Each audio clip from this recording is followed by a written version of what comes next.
Alright, in this video I'm going to be covering the Florea fig. About the fig, when should you plant the fig, where to get the fig, and also just some general fig tips, especially in locations that you have to kind of deal with potentially, frost, freezes, etc. So I currently live in zone 8A, which was formerly zone 7B, because they did update the zone maps.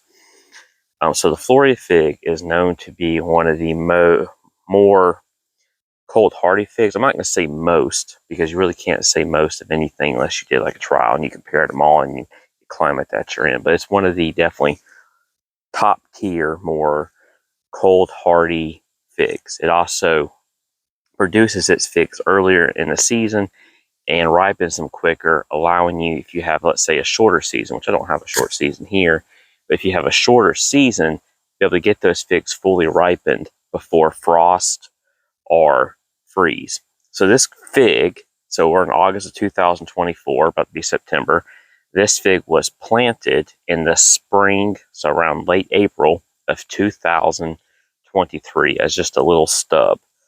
So one thing about figs is this fig or any fig, where I would normally recommend planting a tree in the fall or a shrub in the fall, especially when it's dormant, than to plant it in the spring. With fig trees, I would recommend planting them in the spring, because you actually want them to be able to establish themselves in the warm season a little bit, to be able to much better deal with the cold and be able to have that energy to come back after winter. So I would, making this video this time of year, I would not recommend ordering or planting fig trees in the fall. I would wait until spring to plant them, after all chances of frost are gone.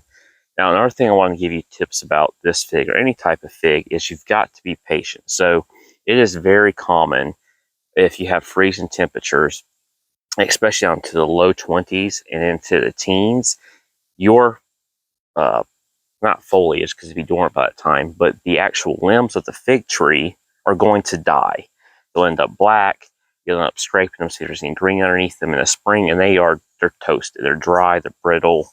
Those branches are dead. The fig is not dead. It's probably actually perfectly fine. And if you just patient, pull the mulch back a little bit around, probably depending how warm it is, maybe late April, maybe May. And if it was really cold, it may even be June, especially if the plant is young. You will start seeing new sprouts come up from the base of the plant, and the plant's starting to grow. And once it starts to grow, just cut those dead branches out and allow it to grow. All this growth that you're seeing on this fig is all from this year, because it had complete dieback from the cold this winter. So all of this growth and the figs that it produced is all new growth formed from this year. And this fig, which I did a video on last year, which is a St. Rita fig, which is 1 year older, so spring of 2022, all of it died. So all that growth that it has on it, it's covered in figs, they're just not ripe yet, are from this year. So it's very normal. And as the tree becomes older and more established, it'll be more likely where that tree branches of the fig don't die every year.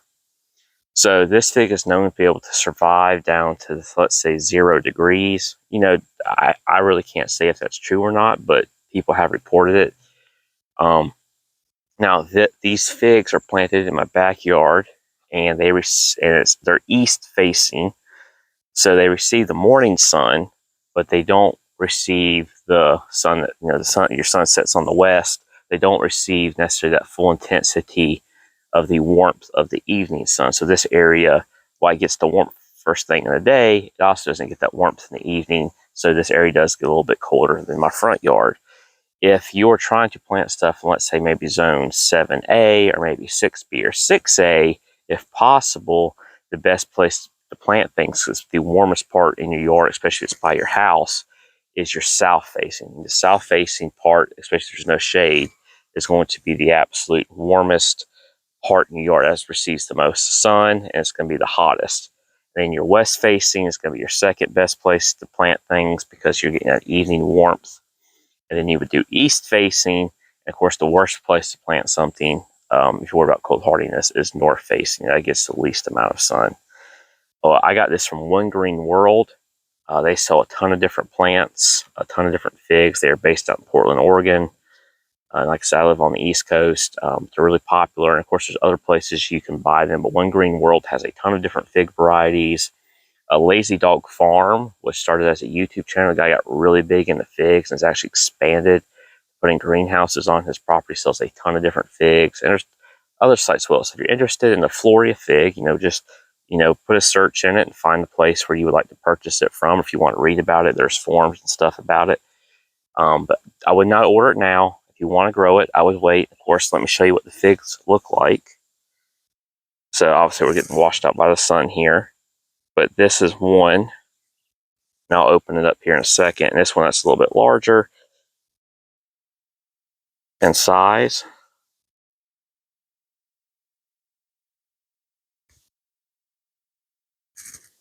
That is kind of what it looks like in the inside. A fully ripe one. Now, so flavor-wise, they're pretty good. They're not bad at all. I highly recommend growing this variety. It's productive. It's going to be one of your first things to come back from the winter, and it's the most likely to be able to deal with the cold. Probably one of the best figs out there for that. But anyway, until next time, I hope y'all have a great day.